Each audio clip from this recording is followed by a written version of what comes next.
Hey, didn't see you there. Welcome to the cold open. Oh, I am all out of sorts right now. I mean, look at this place. Look at what I have done to my apartment. This bluntly represents the internal state of my mind. And I'm showing it to you in hopes that it'll shame me into doing something about it. This wasn't supposed to be Season 4, Episode 1 of my show, Also My Life. It's supposed to be a month from now. I wasn't supposed to start production for another month. But I just don't know how else to get myself to clean, organize my apartment, get myself ready for a month-long international trip where I go to multiple countries. So here we are, the cold open, the beginning of Season 4, Episode 1 of my show, Also My Life, episode title, Preemptive Ejaculation. Do you get it? You get it? I'm preempting what was supposed to be Episode 1 with Episode 1. And the ejaculation is what you'll feel when I push this episode online without any announcement a month from now. But we're gonna go ahead and get those opening credits started with a montage of me cleaning my kitchen and my living room. Let's get started.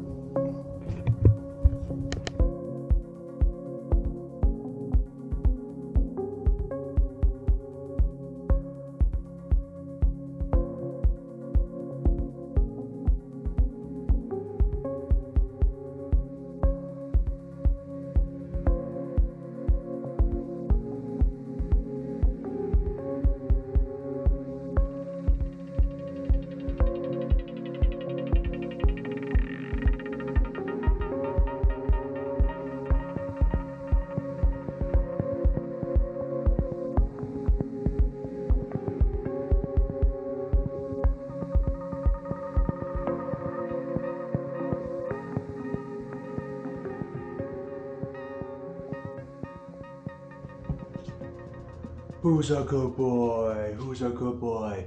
That's a good boy. That's a good boy. I'm actually a 35-year-old man.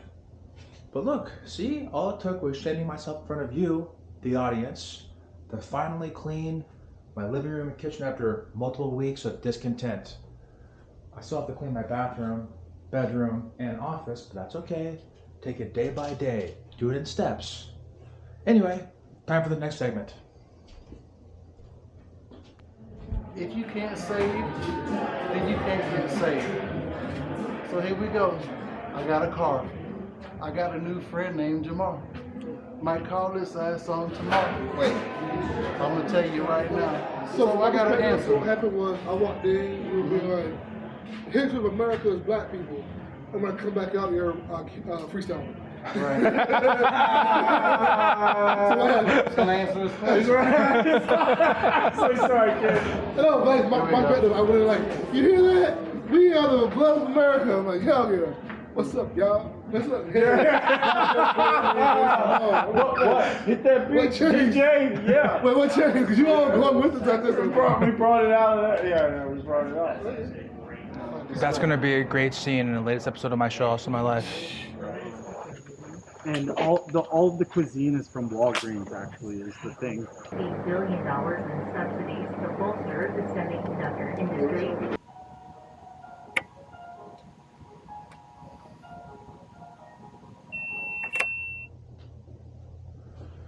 Okay, yeah, it's already kind of messy in here again. But in my defense, this is cardboard mess from organizing this room, my office.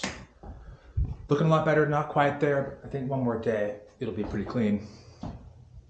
In the meantime, though, it's time to talk to an audience of strangers. Not you, my present audience. I'm talking about a present physical audience in the near future of this moment. All right, please welcome to the stage, Ted Brown.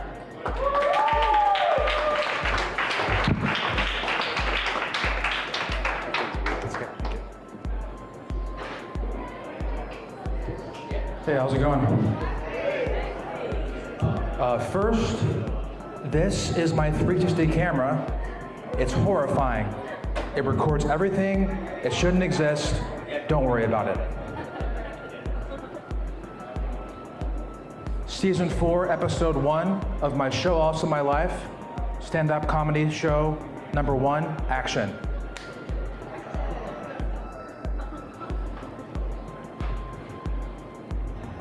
I'm going to do a relatively short joke up front in hopes it'll ingratiate me to you, the audience. I'm talking to you too. It's rooted in a common joke people make about me, which is actually a statement of, Ted, you're autistic. I don't mind. I'm very self-aware. I like to lean into it. It allows me to be more blunt than I actually am. But occasionally I feel like I really am very autistic. So to remind myself of who I actually am, I walk into a Publix, get some groceries, go in the checkout lane, and then when I'm corralled into a forced conversation with the bagger, I realize, oh shit, I'm not even on the spectrum. When the cashier looks me dead in the eye with embarrassment and apology, two emotions I properly read, I realize I'm not autistic. What you mistake for autism is in fact a generalized boredom and defensive dissociation due to childhood abuse. I will now segue into my full bit. A few weeks ago, I was experiencing some pretty bad anhedonia, which manifested as an extreme lack of pleasure in defining that word. There are still people here who have no idea what that word means. I'll use it in a sentence. This room is currently experiencing anhedonia. Means lack of pleasure.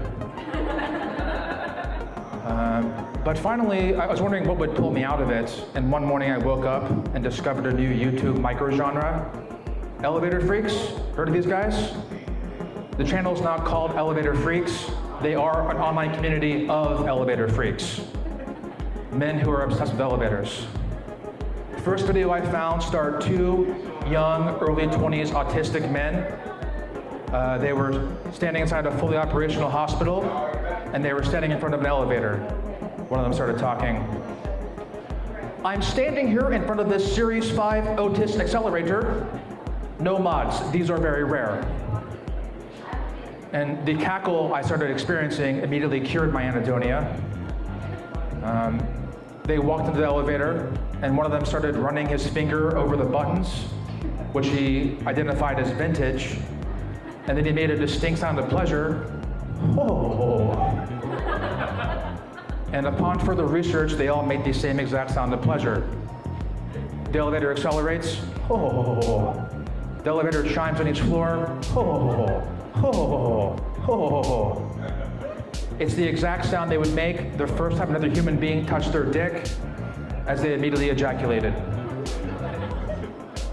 I was wondering why I found this so funny, aside from it being objectively funny, and I realized that for me it highlights the unbearable lightness of meaning of contemporary American capitalist existence, where everyone has to be expertly obsessed with at least one consumable because the internet turns us all autistic.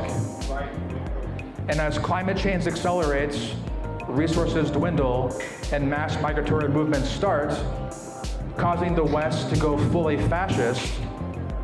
I hate to say it, but I saw a vision of the future, a future YouTube channel, starring a Fourth Reich Nazi autistic failson, and if you're not aware, America is the Fourth Reich. Take two.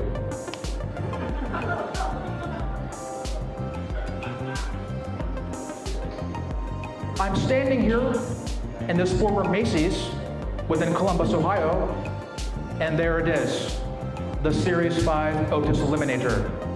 No mods, these are very rare. The Series 5 has been instrumental in ridding us of the gay agenda, and it has done an extremely good job.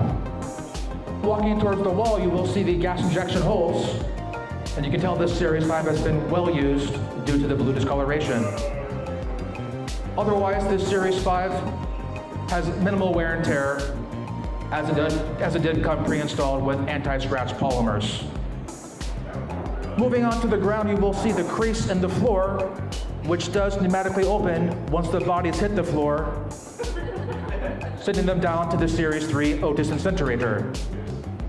And now, what you've all been waiting for, I will give a run-through of this Series 5 Otis Eliminator, and then he puts on a gas mask, walks towards the wall, and as he presses the initiation button, you hear a familiar yet muffled bit-ending sound. Thank you.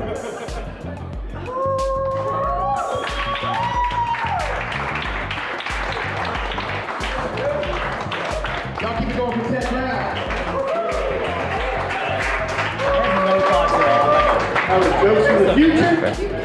Or something like that. I'm fully convinced I understand it. No, you don't need to understand something like that. You just let it wash over you. Is anybody here in a relationship? Anybody here with somebody they're not in a relationship with, but they are in one? Because he was filming that whole shit. So it might end up on the internet. If you're trying to get away with some side piece in here, you might want to cover your tracks. I don't know. Maybe something later.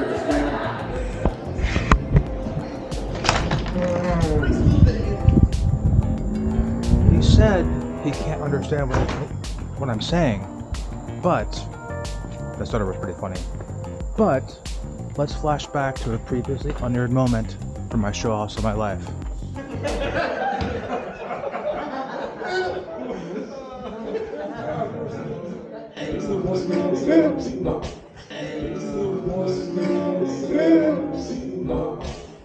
What happened to it being the most original shit you've ever heard? Just let it wash over you. Time for the next scene.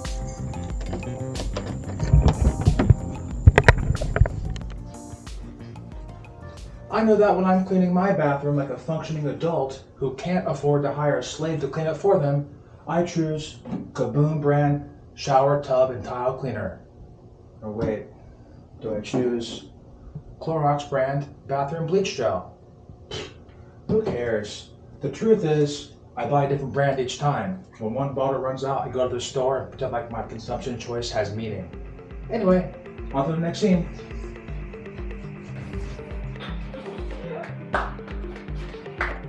Season 4, Episode 1 of my show Also My Life. Stand-up comedy scene number 2, action. I hate commercials, advertising, and marketing. They're all part of the same evil structure. And no offense to anybody here who works within those industries. I get it. You're just following orders, the ones you helped create. I get it. You got to eat, you got to pay the bills. You got to convince people they have choice. But I find it helpful to keep in mind that advertising as we know it has not existed very long.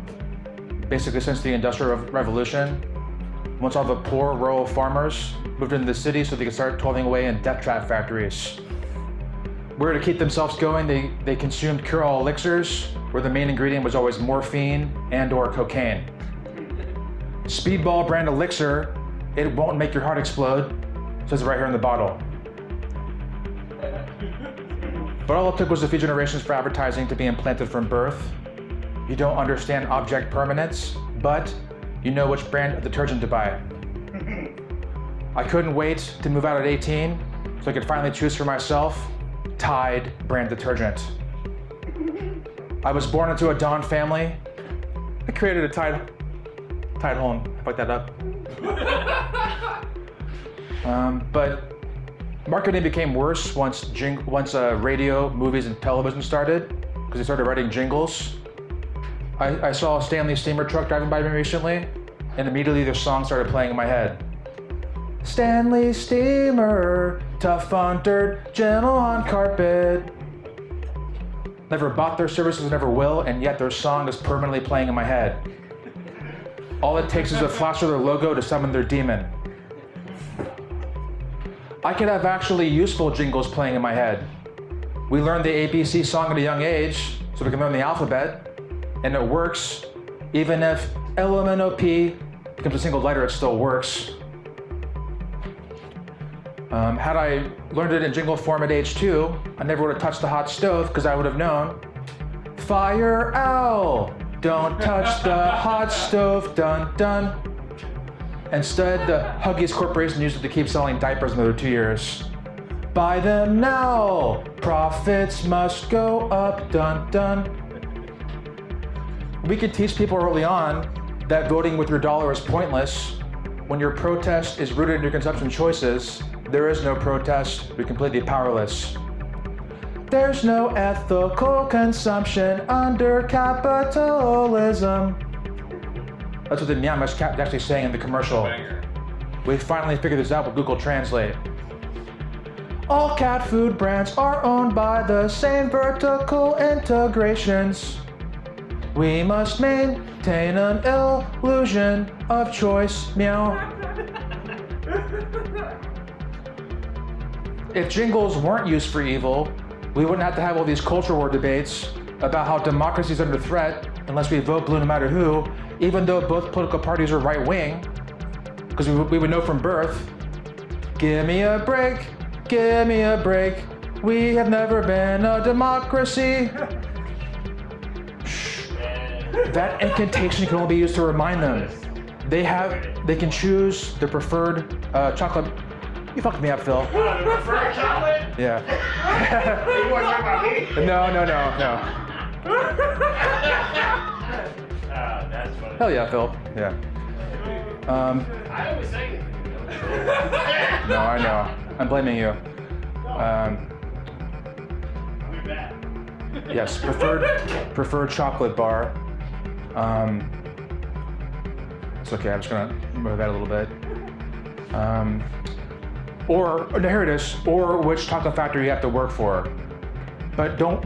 The Oompa Loompas can't unionize. We have a jingle for that too.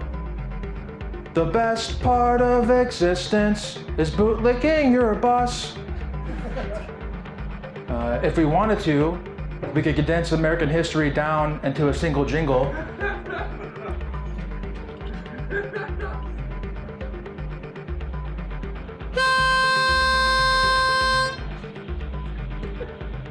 That typically gets a laugh. Oh! I'm too stunned. Hell yeah. This country was founded on genocide, and of course slavery too. But don't let them continue fooling. Slavery is still alive and well. We're all slaves to capital.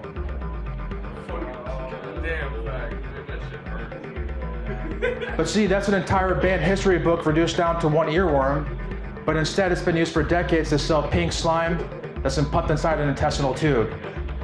And according to Oscar Mayer's internal studies, don't worry about colon cancer. I think I'd be less cynical overall if the commercials were at least more honest, more direct. I truly believe it would have been less evil had this song been, "You don't want to grow up, that's a rallying cry. This song was planted as a child to make sure you buy." See, that's honest. They were just singing the future they helped create. Permanent adult children consuming the same shit they consumed as actual children, hungry for nostalgia created in a boardroom. Remember that song when you're 45 years old and buying a Lego set for yourself at Toys R Us, which is coming back. Then if you're... Phil, don't heckle me. No, it's okay, I'm just teasing. But remember that song? Yeah, I already did that bit. But if you're lucky and you make it to retirement, once your brain cells really start dying off, you can finally revert back to true childhood. Ba-da-ba-ba-ba. I shit my pants. Nurse, thank you.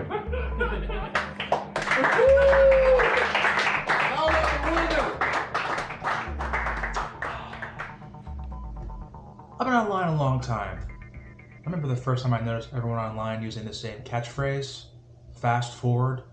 This was probably around 2006, 2007. And every time I read someone on a forum telling a story, they'd always say, and fast forward a few minutes, and fast forward a few months, and fast forward through my shitty writing. We get it. You're reducing 20 years of VHS tape dominance to a hacky denotation of time. It's a microaggression, I know. But even at that age, I was a curmudgeon. I just couldn't get over how easily people would jump on a bandwagon, how quickly you start mirroring the mirror as it mirrors you back. I'm not putting myself above anyone else. I do the same thing. No shot. I stand for new algorithmic terms all the time. But it's only getting faster and worse and more stupid. We're not evolving language. We're just constantly proving to each other, I'm not out of touch. I spend all day online too. But all that preamble to say, it's time for how many algorithmic terms can I use in 5 minutes? Let's find out. Something's been bothering me a lot lately, no cap, which is how quickly the internet is influencing language, specifically slang. And I hope once I'm done, you'll think this bit bops. Here's a hot take. The internet is the GOAT at rapid change, which low-key makes me think of frequency illusion, the phenomena of noticing something for the first time, like a word or image or concept, then you start seeing it everywhere. Well, I'm here to say that frequency illusion is chuggy. The algorithm renders it obsolete. Learning a new word and hearing it all the time is no longer your brain playing tricks on you, because every day we're living frequency virtual reality. Let's fucking go. I'm virtuously right now that I'm in the know. My speech is algorithmically generated. I learn new words exclusively by reading the comments section, just like every single person in this room. I'm talking to you too. I watched 300 cursed TikTok videos today, and a quarter of them use the phrase, fuck with. I better start simping for it now before people think I'm not based. I fuck with fuck with. I fuck with fuck with. I fuck with fuck with. It's one of the easy ones that defines itself, like frequency illusion. But I'm starting to worry people think my unwillingness to follow algorithmic trends is sus, which is why after this I'm suiting up and going to a midnight screening of the latest Minions movie. I wrote this bit 3 weeks ago, and that reference is already dated. I should have said, which is why I'm stopping for some chicken tendies on the way home so I can dip them in pink sauce. I updated this bit 1 week ago and that reference is already dated. I should have said, I've been extremely online for 24 years, well before it was socially acceptable, and I now hate the internet more than anything I've hated in my entire life. Do you think a heroin addict of 24 years still says, I love heroin? No, a documentary film crew falls into the woods as they tie up inside their tent next to their inexplicably still their girlfriend, King. But if I don't stay with the times, all the time spent staring at a screen will have been wasted. I need to stay sharp so people think my references still drip. I'm dead ass worried I'm getting old. That's my impression of a Zoomer who turned 25. When they start telling themselves, I better start working on getting that bag now, before my marketable skill of being born online becomes as passe as male circumcision. What do? Oh, I'm a 22-year-old Twitter brand ambassador for Olive Garden. They hired me because my meme knowledge still slaps. And I'm working as much as I can now because our career longevity is worse than the average strippers. As soon as your brand is owned by another brand whose memes are danker than yours, it's time for you to accept the peak of your career. Age 26, dunked on by the Applebee's Twitter account. All that dick riding and for what? Fuck, I should have majored in shitposting at college. Now what am I gonna do? I communicate exclusively in memes. Always been that way. It's a tale as old as time. All your bases are belong to us. You can have checks notes, a little reference as a treat. The internet makes us stupid, change my mind. This bit is going to live rent-free in your head. Sir, this is a Series 14 Wendy's freestanding unit. See, all you gotta do is plug the data into your preferred formula, and I'll show you how with one final example. 4 panels. Panel 1, man with clown makeup undercoating. Goes to see a movie in a theater once every 3 months. Man with full clown makeup. Watches one of 3 TV channels for 2 hours after work. Man with clown makeup and wig. Has watched every episode from every Miller Boyette production multiple times. Man with clown makeup, wig, and nose. Watches a Family Guy compilation on YouTube of only the cutaway gags forever. Holy crap, Lois. Remember that one thing? Remember that one thing, Lois? Remember?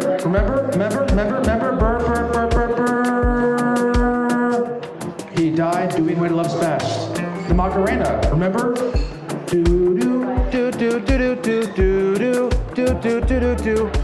Woof, thank you.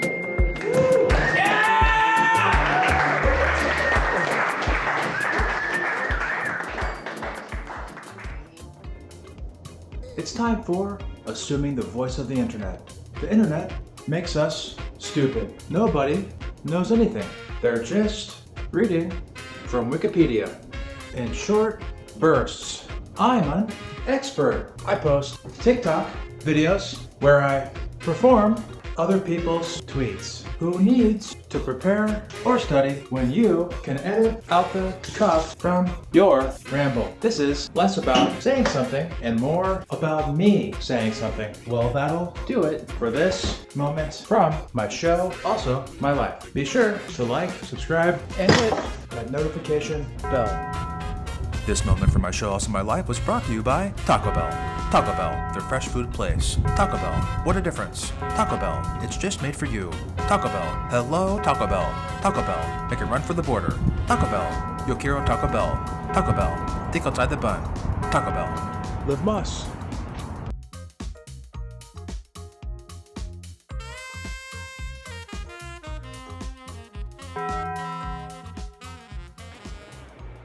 Season 4, Episode 1 of my show, Also My Life. Open mic poetry scene, action.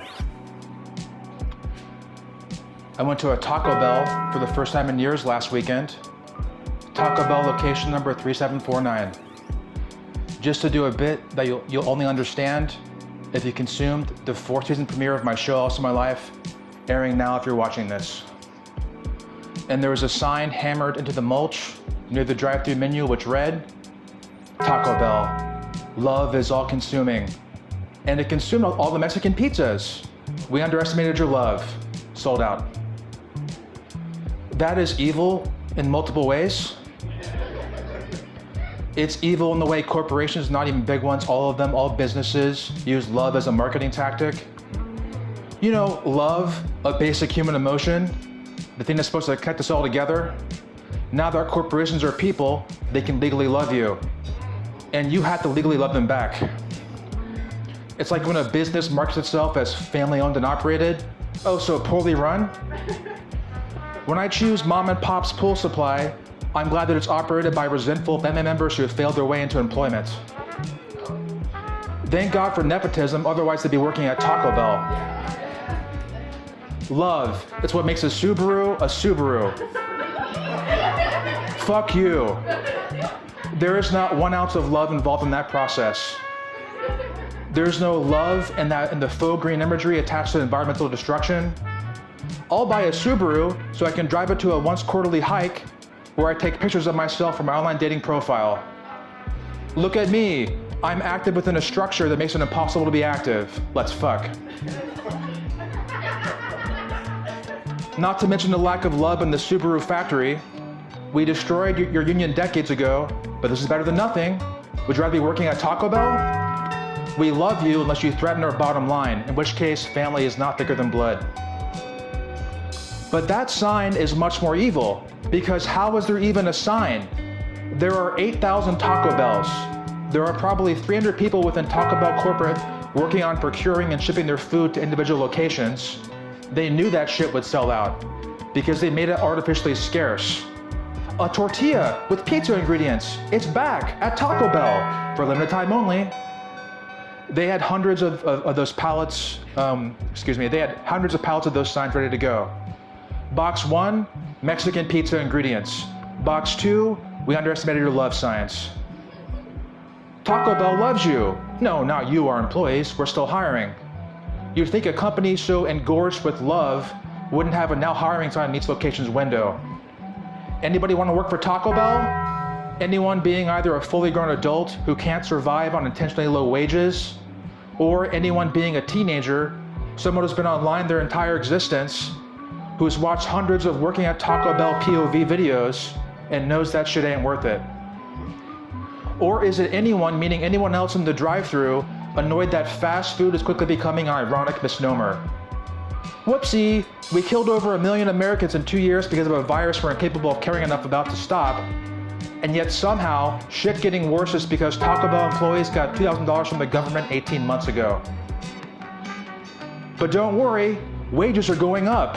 Their rise is only slightly below inflation. If you work hard enough, eventually you can own your own Taco Bell freestanding unit and spread the love to thousands within your community. passing corn through their F-150's window right before they start driving home as they yell at the reflection in their Gorilla Glass. It took 20 minutes today to get my Doritos Los Tacos. Fast food, more like slow food. I told you in truck rant number 247, this would happen if Biden became president. Nobody wants to work anymore. I remember when America still celebrated fourth meal. Not anymore, not with the communists in power, not with Taco Bell closing at 12, not within my inability to understand why my conservative ideology is the source of my misplaced anger. Let's fucking go, Brandon. And then he presses the roll call button on his dashboard and the TikTok logo appears. Thank you.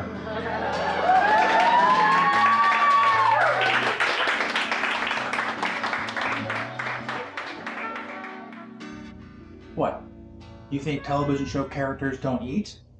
I'm just eating some chicken tendies before I clock back into my life as a television series factory. Wasn't sure where this episode would go when I started it. It turns out this is just a showcase for my stand-up comedy. Where's the poetry? I don't even know anymore. It's a Simpsons reference. Remember? Remember that moment from the piece of media we both consumed? Anyway, I should have titled this episode, Oops, I'll Stand Up. Who needs to grind your way through ascending a social hierarchy until a booker lets you perform 30 uninterrupted minutes to a studio audience when you can just piece together the full set across a month of open mics? At this point, we're all just doing this for attention online, a structure that rapidly decreases the time any one bit can stay relevant, and I'm running out of patience to wait for one person to give me my golden ticket.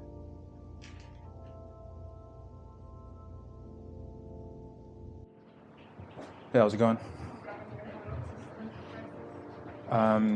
I typically do stand-up comedy in this very room. I have for years, so it feels weird to be doing this now in the same room.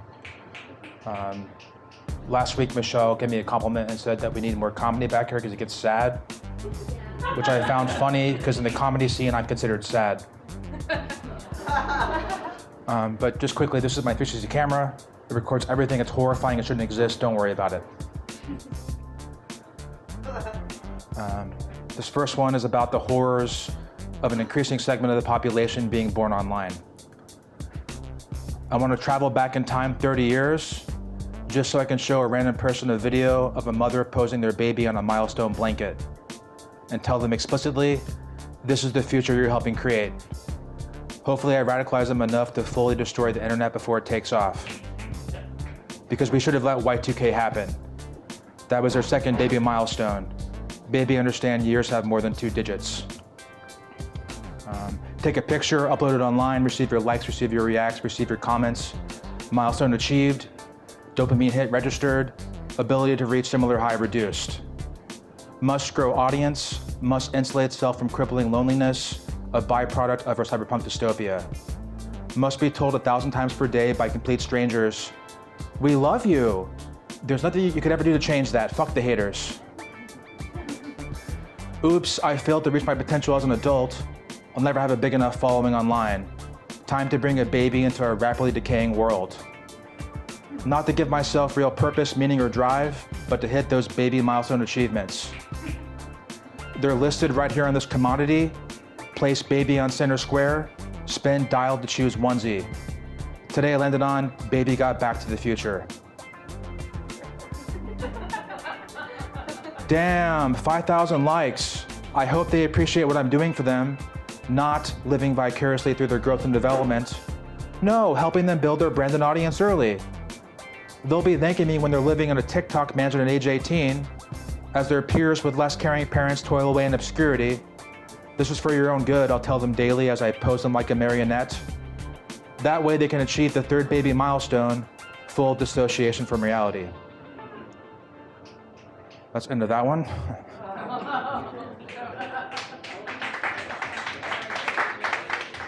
I keep wanting to call them bits, but here they're pieces. That was my first piece. This is piece number 2. It's about the toxic positivity of contemporary American capitalist existence. That's all it was, just that one sentence. I walked into a Daly's brand gas station unit, a Series 4 revision, and immediately I noticed the song Happy was playing on their loudspeaker. One of the most oppressive songs ever produced. If you're not feeling this song's message after it's 3 minutes complete, management will play it again until you do. You're not feeling happy? Are you listening to the words? This is all within your power. There's nothing else holding you back. Let the song wash over you, the cashier, as you sell your 50th scratch-off ticket for the day. I'll bet they'll feel happy if they win. That's what I tell myself when I sell that guy a scratch-off ticket with his scratch-off ticket winnings. Oh, another loss? So listen to the song, man. It's true if you believe it. That's what I tell myself when my boss peels out of the parking lot in his Tesla Cybertruck. Thank God those things are death traps. Every Wednesday, I visualize the 3 days it'll take the fire department to put out my then former boss's lithium fire. Ah, shit, I'm getting away from the song's message because I'm happy. Let it take control. This song wasn't created by the CIA to make people think everyone else is happy but me. That's what I tell myself when my bank charges me $39 because I forgot to cancel my Netflix subscription. Don't worry, payday is near, then I can be happy again. Oh right, the song's still playing, I'm happy now. All it takes is mind over matter, as long as the song's on permanent shuffle. That's what I tell myself when Pharrell Williams tells me to be positive as the song Happy plays in hell. Thank you.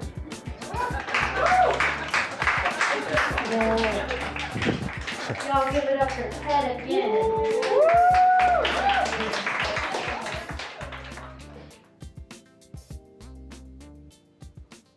You're supposed to end your set on a high note, but the fourth dimension is hard. Need to have this episode edited and posted by September 7th before I fly to London and start production on the next episode. So I don't have time to perform this last bit in front of a studio audience. Hopefully it makes you laugh, but I don't even care. Because funny or not, this ties things up nicely. Wrote this a few days ago, from this moment, not the moment you're watching it, the moment I'm living it. Right after an unplanned interaction with my landlord. This bit is called, I Hate My Landlord.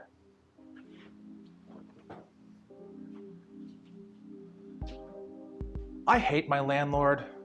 Sorry, I hate all landlords. What do? I lord over a feudal estate. I make money by owning property and getting my serfs to pay my mortgage for me. I don't have a real job, which is why I have time to randomly appear in your yard at 5 p.m. when you're smoking a cigarette on your back porch. Oh, hey, person I can't speak honestly to. Even if I pay you on time each month, keep my apartment clean, get along with my upstairs neighbors, never violate a single provision within the lease, your revile can still inch me closer to homelessness. I speak to you like I speak to my boss, meaning I speak to you like I speak to a cop. Yes, sir. No, sir. Please don't ruin my life, sir. You're right. I am beneath you. This is a meritocracy. We live in a just world. You earned this property through Superiority Complex, LLC. And I'm your humble servant, inflating your already overstretched ego to shambolic proportions. I avoid my landlord as best I can, just like I avoided my high school bullies as best I could. But sometimes the timing doesn't work out. All right, Ted, pretend like you're not high. You're not buzzed from 2 White Claws. You're not smarter than this man. You don't think he's a boring narcissist. You're happy to see him. It's your old friend, guy who proves the capitalist system elevates the worst people to positions of authority. The fact that he's an Israeli fail-son who has braggadociously lived all over the world is not more evidence he sucks, I say ironically, secretly wishing I could talk to him at a bar about Palestine without fear of repercussion. Hey, I reveal his name to the audience. Did you get my rent check today? It went up 50% since last year, but I'm glad the backyard improvements you want to make will justify raising it 50% next year. Oh yes, I do remember you talking about the property line, like a 90s sitcom character warring with his not a main character next door neighbor. Wow, that will be nice when I continue when I continue not utilizing the flea-infested historic Springfield lawn. They're starting work next week? I guess I'll be out of town during construction. Where am I going? Europe. A normal person will respond, hey, that's great. You'll have a great time. But you're a psycho. So you'll scrunch your face like I just pulled down my pants, shit into my cupped hand, and aimed my fulcrumed elbow at your head and respond, and I quote, Europe? That's boring. You should go to Thailand. When someone tells me they've booked a flight to another country, I let them know how and why they're wrong. If only I had further control of your life, you do what I do. Go to Thailand, where I definitely don't have sex with prostitutes. You should have talked to me months ago. I'd have given you my doctor's number, only $120 for a month's supply of Viagra. Who needs to see Paris when you can pay 2,000 baht for an hour-long Eiffel Tower? And that's me being nice, because like every person with wealth, I assume his tastes lean more towards veal. He's a pedophile. I'm saying my landlord is a pedophile. The stereotype is Westerners who vacation in Thailand go there to fuck children. Whew. Even reading from my notes, that really built up a thirst. I think it's time for which brand of bottled water? Let's see. Which brand of bottled water will I choose today? There's a lot of options, a lot of choices for H2O, the single ingredient. Let's see. Which brand of bottled water will I choose today? God damn it. Whoever stocks this fridge only stocked it with one option. I guess that'll have to do.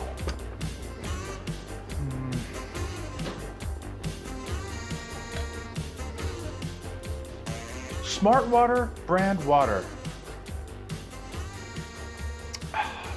It tastes like water that's cold, just the way I like it. Well, that's gonna do it for this episode of my show, Also My Life. You like that? Like that? All in one take. All in one take. Pretty good, pretty good. But I'm glad that episode's over. What a pain in the ass. That was so much work.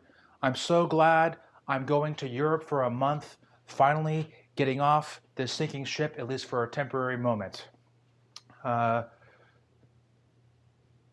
out of things to say, so I think I'm just going to go ahead and get those credits rolling and start packing for my trip. But as always, thanks for watching. See you next episode.